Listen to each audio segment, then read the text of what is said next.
No formal motion. There shall be no formal motion before the House nor voting. The member who has given notice may make a short statement and the minister shall reply shortly. So, sir, I think we had also submitted an amendment regarding that amendment brought by the government as far as the issue of Land Transfer Act is concerned. We will discuss, sir. We are ready to debate and discuss, but now we have to go by the rules, sir, because he has taken too much time on this. Sir, duration, sir. It is my responsibility. If we are to go by the rules, sir, the rule speaks out clearly that the minister shall reply shortly. We are not allowed to speak, to give a lengthy speech. Sir, there were 5, 6 people who participated. Still, sir, you have to go by the rule. Sir, we are not allowed as member to speak, to give a lengthy speech. I'm allowing the Chief Minister to complete his reply. Thank you, sir. Yeah. Sir, I may put this to the knowledge of the members. When it comes to them bringing out issues, they can take as much time as they want.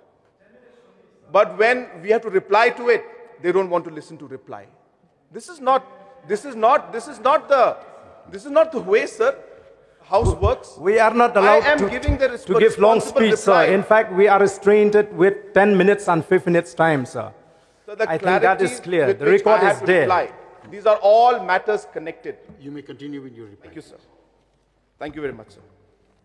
So therefore, the aspect of, and so why I'm connecting to this is because I need to explain that why we are going for this industrial zone and why we want it to come up.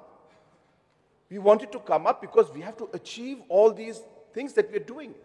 It's just not a decision we take one morning and say, let us take this land and convert it into industrial estate. No. It's part of a larger strategy for us to be able to achieve that goal, to be able to take our state to an 85,000 crore economy, create the 5 lakh jobs that we have promised. That is what I'm trying to explain, sir. So anyway, I will conclude, sir. I think the honorable members, as I mentioned, are more interested in only mentioning their points, but they don't have the patience to listen to the reply.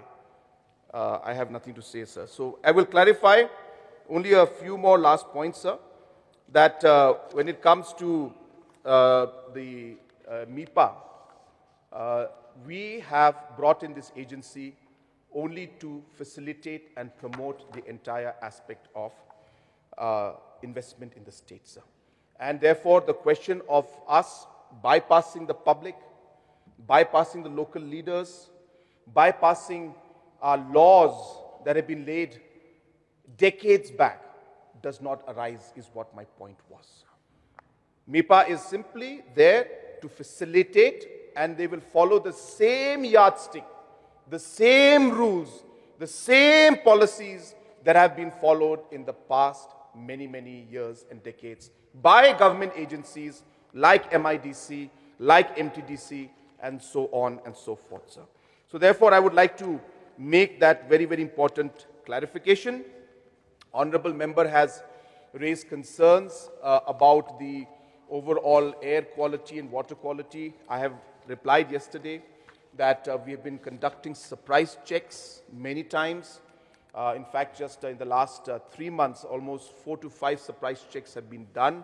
They will continue. In fact, I will be making them more aggressive, let me assure you, because I am very, very particular about this myself.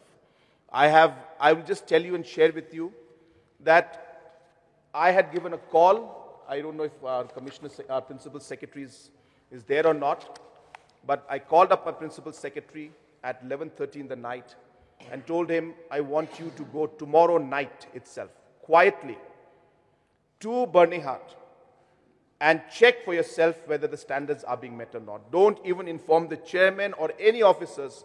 It's just between you and me. And only the last moment he informed them and took them, and that's how we closed down 4 or 5 units out there by doing this surprise check. That is the kind of commitment that we are showing, sir. And we will continue to do it. We will continue to do it. And therefore, let me again assure all the members who have raised this issue, especially the remover of this short discussion, and especially my dear friend Basotong, who is the local MLA, who was very concerned. He brought the local people to me. He brought the local villagers out there and all the people, and they have expressed their concerns. Sir, I am also concerned, and I can assure them that only when we show the plans to them, we show the details to them, and only when the people feel that, yes, we are comfortable with this plan, and then we can move forward, will we move forward. So that assurance I'm giving the honorable member and the people of Barnihat in Jirang constituency and the people of the state at large. For us, it doesn't make any sense to bulldoze and do the things that are against the will of the people, sir. And therefore, once again thanking the honorable member for giving me this opportunity. So I look at it as an opportunity. I really was able to clarify so many misconceptions and so many areas. So I was very happy when this particular short duration came out. And I urge members to please come out with more such short duration discussions, because it allows us to clarify so many things that the people sometimes are misunderstanding. So with these few words, sir, I once again thank the mover and the participants for bringing this particular short duration discussion. And with this clarification, I resume my seat. Thank you, sir. Only two observations. One is